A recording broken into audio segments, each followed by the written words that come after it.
The house on Maple Street. The sun had just dipped below the horizon, casting long shadows across the quiet suburban street. The Rahman family, recent immigrants from Bangladesh, were moving into their new home on Maple Street. It was an old house with creaky wooden floors and a slightly musty smell, but it was spacious and affordable, a perfect start for their new life in America. Abdul, the father, was a hard-working man who had secured a job at a local factory. His wife, Aisha, was a nurturing woman, always looking after their two children, Anika and Samia. Anika, the elder of the two at 16, was excited but nervous about starting high school in a new country. Samia, at 12, was more adventurous, eager to explore their new surroundings. As they settled in, the family couldn't help but notice that the neighbors seemed a bit distant, almost wary. The Rahmans attributed this to cultural differences and hoped things would improve with time. But the house itself held an unsettling air, one that grew stronger each passing day. The first night, Anika was awakened by a faint whispering sound. At first, she thought it was her imagination, but as the nights went on, the whispers grew louder, more distinct. She could never quite make out the words, but they seemed to be calling to her. She had told her parents, but Abdul dismissed it as the house settling and the stress of the move. One evening, while unpacking an old trunk left by the previous owners, Aisha found a dusty, leather-bound journal. Intrigued, she opened it and discovered it belonged to a woman named Eliza, who had lived in the house during the 1920s. The entries were mundane at first, detailing daily life and events, but as Aisha read on, they grew darker. Eliza wrote about hearing voices, seeing shadows that shouldn't be there, and feeling an oppressive presence that seemed to watch her every move. Aisha's unease grew, but she didn't want to worry her family. She decided to keep the journal a secret for now. However, the strange occurrences continued. Objects would move on their own. Cold spots would appear in warm rooms, and the whispers Anika heard now seemed to echo through the entire house. One night, Abdul came home late from work, exhausted. As he sat down on the old couch in the living room, he noticed a family portrait of the Rahmans on the mantel had been replaced by an old black and white photograph. It was of a family he didn't recognize, but they were standing in what was clearly their living room. The same furniture, the same wallpaper. The only difference was the ominous figure standing in the background, barely visible, shrouded in darkness. Shaken, Abdul called out to Aisha, who came running with the journal in hand. She showed him Eliza's entries, and they realized that something was terribly wrong with the new home. They decided to reach out to their neighbors for help, hoping someone could shed light on the house's history. Mrs. Thompson, an elderly woman who had lived on Maple Street her entire life, reluctantly agreed to speak with them. She revealed that the house had a tragic past. Eliza, the woman from the journal, had lived there with her husband and two children. One night, her husband went mad and killed the entire family before taking his own life. Since then, anyone who lived in the house reported strange phenomena and eventually left in fear. Determined to protect their family, Abdul and Aisha decided to cleanse the house. They performed rituals from their own culture, reciting prayers and burning incense. For a while, it seemed to work. The house was peaceful, and the whispers stopped. But peace was fleeting. One stormy night, Samir disappeared. The family searched the house frantically, calling his name, but he was nowhere to be found. Anika, drawn to the attic by an inexplicable urge, found him standing in front of an old mirror, staring into it with vacant eyes. The mirror reflected not just Samir, but the entire Rahman family, bound and gagged, with the dark figure from the old photograph looming over them. Anika screamed, breaking Samir out of his trance. He collapsed, and the mirror shattered, releasing a gust of cold wind that swept through the attic. The The family huddled together, realizing that the house was trying to consume them, just as it had with Eliza's family. Desperate, they decided to leave immediately. As they packed their belongings, they heard a loud bang from the basement. Abdul went to investigate, armed with a flashlight. The basement was dark and damp, with an overwhelming sense of dread. In the far corner, he found a door he hadn't noticed before. It was slightly ajar, and from the crack, he could see a faint light.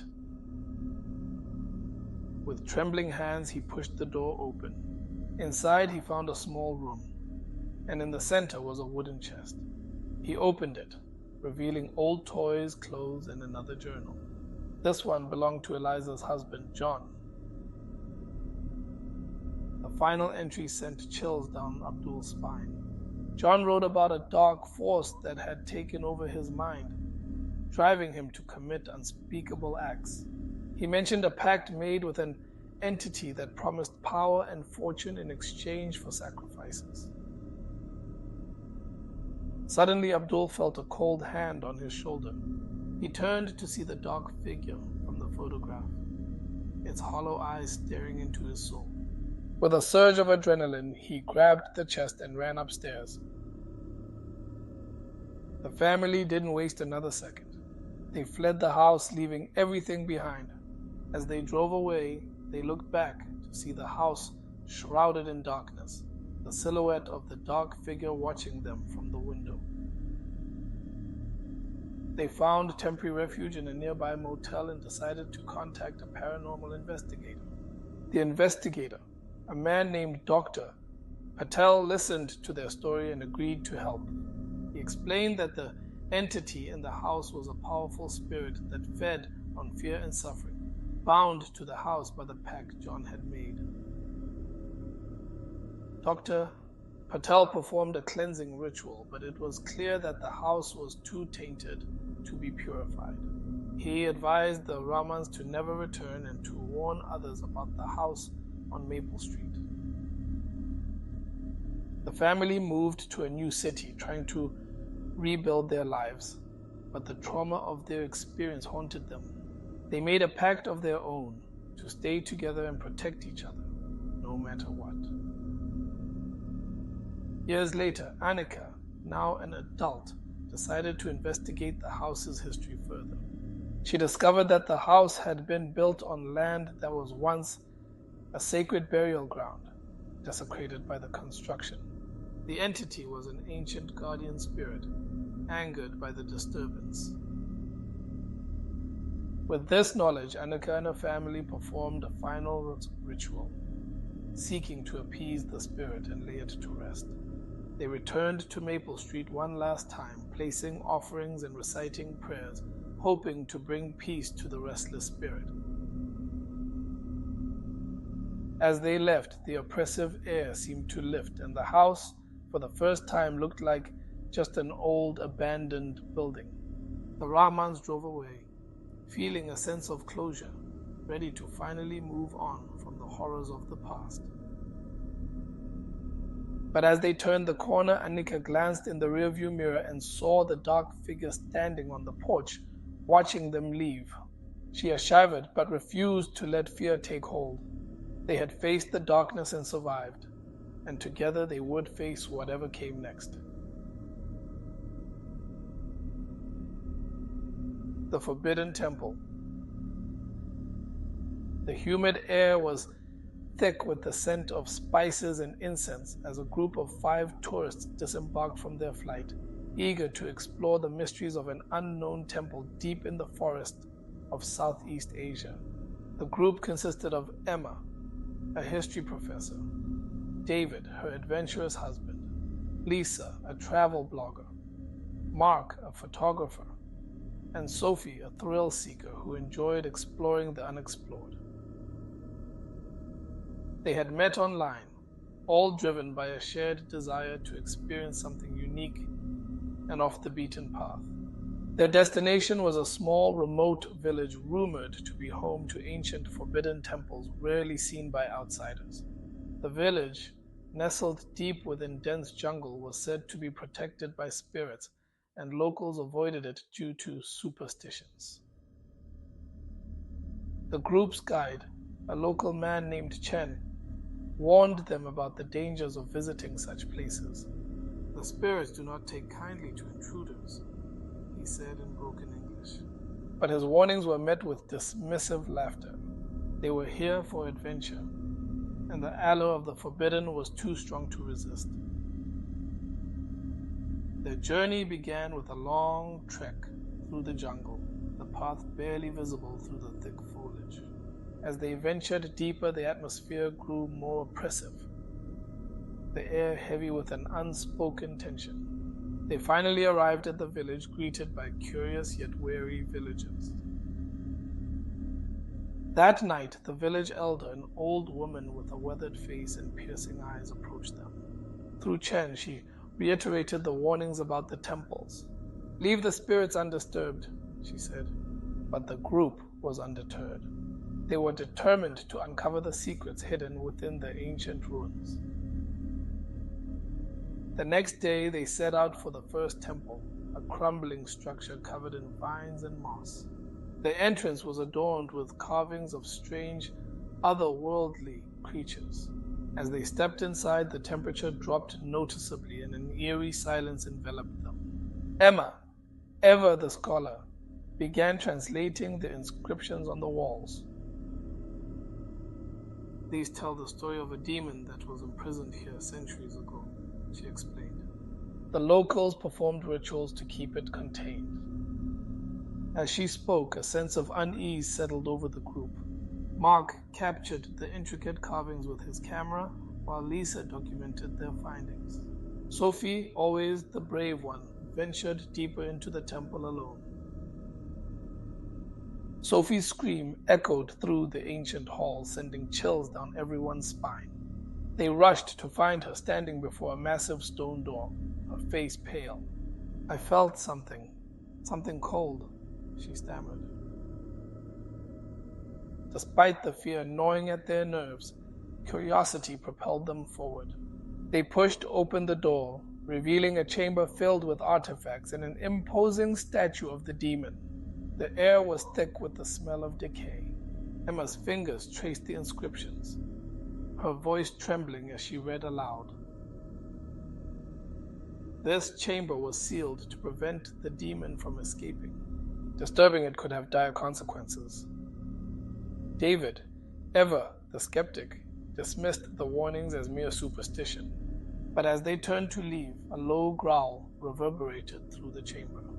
The ground shook, and the statue's eyes seemed to glow with a malevolent light. Panic set in, and they fled the temple, the sensation of being watched persisting long after they exited. That night, back at the village, strange things began to happen. Shadows moved on their own, whispers filled the air, and the villagers looked at the group with a mix of fear and resentment. Sophie woke up screaming, claiming she saw the demon in her dreams, its fiery eyes boring into her soul. The next morning, they decided to leave the village, but their guide was nowhere to be found.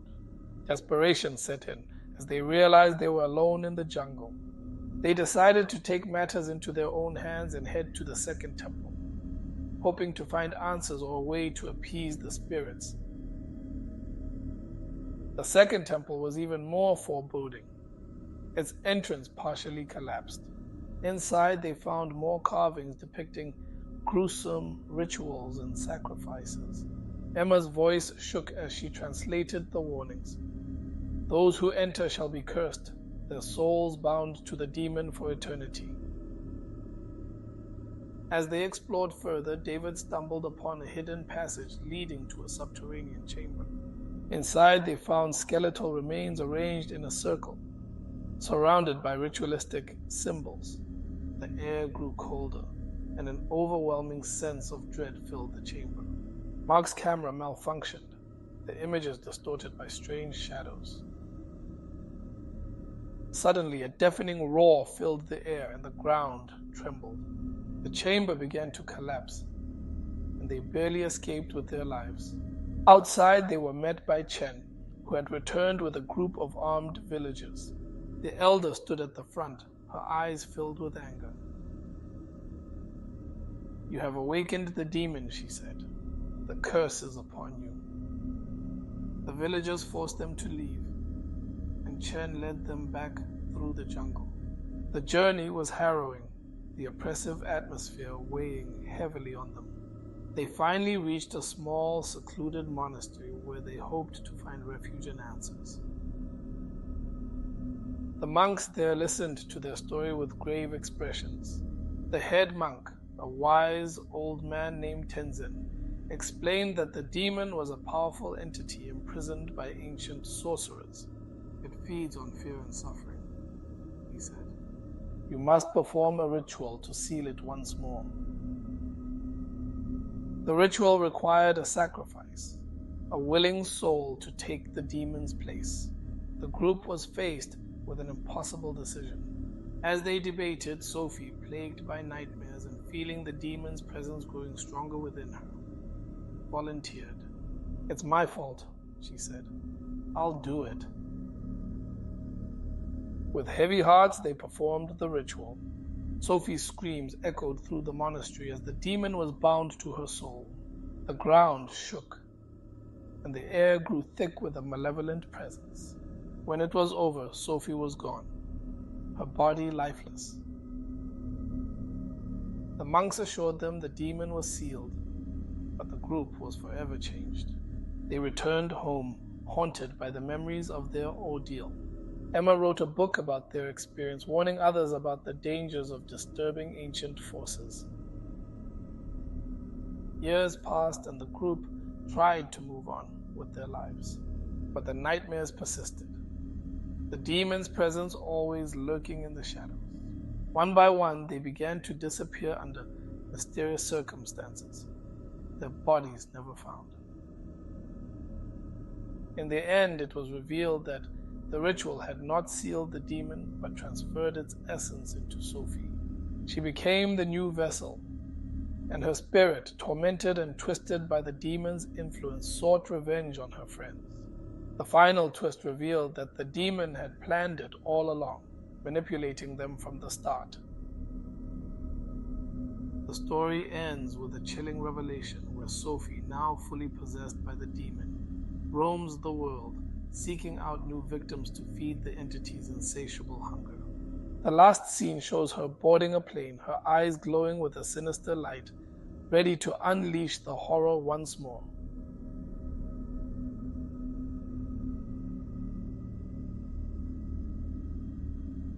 The Dark Secret of Clara Winters. The small town of Eldridge had always been quiet and unassuming, a place where everyone knew each other, and life moved at a slow, predictable pace. At Eldridge High School, the social hierarchy was well established, with jocks and cheerleaders reigning supreme and the quieter, more introverted students often finding themselves at the bottom of the social ladder. One such introverted student was Clara Winters. Clara was a transfer student who had moved to Eldridge from a distant city under mysterious circumstances. She was a strikingly beautiful girl with long, raven black hair and piercing blue eyes, but there was something about her that made others uneasy. She was quiet, kept to herself, and never seemed to engage with anyone more than necessary. Rumors about her quickly spread through the halls, but none were as cruel as those perpetuated by the school bully Jason Harris. Jason was the epitome of a high school alpha male, handsome, athletic, and utterly ruthless. He had a group of followers who took pleasure in tormenting those they deemed weaker, and Clara quickly became their favorite target. They taunted her about her mysterious past, her aloof demeanor, and the strange aura that seemed to surround her. But Clara never reacted, never retaliated, and this only fueled Jason's cruelty. One chilly October afternoon, Jason decided to take things further. He cornered Clara in the school's old abandoned gymnasium, a place long since forgotten by most of the student body. His cronies blocked the exits as he approached her, a cruel smirk on his face. "What's your deal, Winters? You think you're better than us?" Jason sneered, getting uncomfortably close to her. Clara's expression remained blank, her blue eyes staring straight through him. "Leave me alone," she said softly, her voice barely above a whisper. Jason laughed, a harsh, grating sound. "Or what? You'll cry? Maybe you'll run to the principal? You're just a freak, Winters. No one cares about you." As he spoke, he reached out and grabbed a lock of her hair, yanking it hard. Clara winced, but did not cry out. Instead, something shifted in her eyes, an almost imperceptible change that only someone very perceptive might notice. "Let go," she said, her voice still soft but carrying an edge that hadn't been there before. "Or what?" Jason taunted again. Clara's eyes seemed to darken, the blue deepening to an almost unnatural shade. "You don't know what you're dealing with," she said, a cold smile playing on her lips. Before Jason could react, the gymnasium's lights flickered and then went out, plunging the room into darkness. A chilling wind swept through the space, carrying with it the faint sound of whispers. Jason's cronies, who had been laughing moments before, now stood frozen, fear creeping into their expressions. "What the hell is this?" Jason muttered, trying to sound brave but failing miserably. The whispers grew louder, echoing off the walls, and a cold, oppressive presence filled the room. Jason felt a chill run down his spine as he looked back at Clara. Her eyes now glowed faintly in the darkness, and a sinister smile spread across her face. "You wanted to know my deal, Jason," Clara said, her voice now resonating with an eerie, otherworldly quality. "Let me show you." In an instant, the darkness seemed to come alive, swirling around Clara and then spreading outwards, engulfing Jason and his friends. The whispers became screams, and Jason felt an overwhelming sense of dread as shadowy figures emerged from the darkness, their eyes glowing with malevolent intent. The figures surrounded Jason, their hands reaching out to grab him. He tried to fight them off, but his limbs felt heavy, as if weighed down by an unseen force. The shadows pulled him down, and he felt himself sinking into a cold, suffocating abyss. "Help me!" he screamed, but his voice was swallowed by the darkness. As he struggled, he caught glimpses of his friends, their faces contorted in terror as they too were dragged into the shadows. In the midst of the chaos, Clara stood untouched, her eyes fixed on him with a look of cold satisfaction. "You should have left me alone," she whispered, her voice echoing in his mind. The last thing Jason saw before he was completely consumed by the darkness was Clara's serene, untroubled face. The next morning, the school was abuzz with rumors. Jason Harris and his friends had vanished without a trace. Their disappearance was a mystery, and despite extensive searches, no one could find any clues about what had happened to them. The old gymnasium was thoroughly examined, but nothing unusual was found. Clara Winters continued to attend school, her demeanor unchanged. She remained quiet and aloof, and the other students gave her a wide berth, whispers following her wherever she went. The rumor mill spun wild tales about her involvement in the disappearance, but no one dared confront her about it. Months passed, and the memory of Jason and his friends began to fade. Life at Eldridge High School returned to its usual routine, but a sense of unease lingered, especially around Clara. She graduated quietly and left the town as mysteriously as she had arrived, leaving behind only questions and fear. Years later, an investigative journalist named Laura Mitchell stumbled upon the case of the missing students of Eldridge High School. Intrigued by the unsolved mystery, she decided to dig deeper, Her research led her to Clara Winters, now living in a secluded cabin deep in the woods, far from prying eyes. Laura managed to track Clara down and requested an interview. Surprisingly, Clara agreed, inviting her into her home. The cabin was cozy and well kept, but there was an unsettling air about it. 2. During the interview, Clara was calm and composed, answering Laura's questions with measured responses.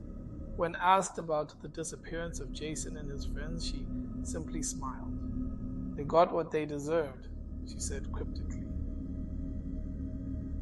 Laura pressed further, but Clara remained elusive, her eyes betraying no emotion. As the interview drew to a close, Clara offered Laura a cup of tea. The journalist accepted, hoping to extend their conversation. As Laura sipped the tea, she felt a strange sensation wash over her. Her vision blurred and her limbs grew heavy. Panic set in as she realized she had been drugged. She tried to stand, but her body wouldn't respond. Clara watched her with a serene smile. "You shouldn't have come here, Laura," she said softly. "Some secrets are best left buried." The room began to spin and Laura's consciousness faded. The last thing she saw was Clara's cold, unfeeling eyes. When Laura woke up, she found herself in the old gymnasium of Eldridge High School, bound and gagged. The room was dark, the same oppressive presence she had read about filling the air. She struggled against her bonds, but they held tight. Clara's voice echoed through the darkness. "Welcome to your new home, Laura. You're not the first, and you won't be the last." The shadows began to move, and Laura's screams were swallowed by the darkness. Clara Winters vanished again, leaving behind no trace. The case of the missing students and the journalist who sought the truth remained unsolved, a dark legend that haunted Eldridge for years to come. The town's residents whispered about the girl with the dark past, the one who brought terror to those who crossed her path. And in the old gymnasium, the shadows waited for their next victim, a silent testament to the dark secret of Clara Winters.